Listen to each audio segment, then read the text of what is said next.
पिछले मैं क्योंकि जुलाई में आया 1 जुलाई को, तो 1 जुलाई में मेरे संज्ञान में आया है कि 1-2 बच्चों को गलत मार्कशीटें इशू हो गई है गलती से।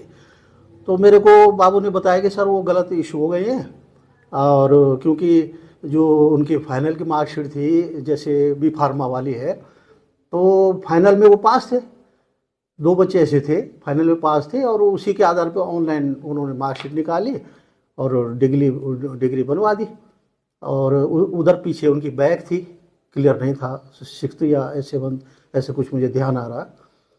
तो जब पता चला तो मैंने कुलपति महोदय को बताया कि शायद ऐसे ऐसा कुछ कागज़ हमसे कुछ गलती से जारी हो गया है, मार्कशीट उस बच्चे को। तो मैडम ने कहा कि देख लो कोई और तो नहीं है इस प्रकार के कोई बच्चे। तो हमने फिर देखा तो उसमें मैडम ने 3-4 अपने जो इंटरनल हमारे मेंबर होते हैं, जैसे डिप्टी रजिस्ट्रार है, हम लोग हैं, कंट्रोलर है, या डेटा प्रोसेसिंग वाले हैं, असिस्टेंट रजिस्ट्रार है, इनको कहा कि आप इसमें अंदर देखो कि कुछ और तो नहीं, कुछ ऐसे गलतियां हैं, केवल 2 ही बच्चे हैं।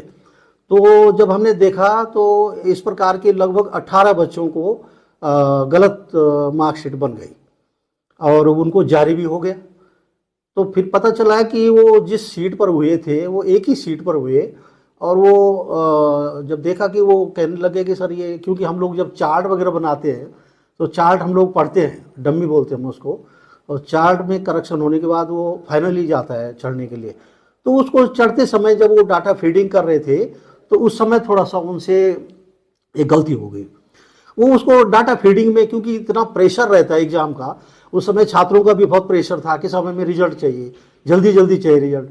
तो उसी चक्कर में वो जब वो फीडिंग कर रहा था तो उस समय उससे ऊपर नीचे मार्क्स हो गए। अब किसी के नीचे वाले के ऊपर चढ़ गए, ऊपर वाले के नीचे चढ़ गए, तो उससे वो सारे जो है वो गड़बड़ा गया रिजल्ट।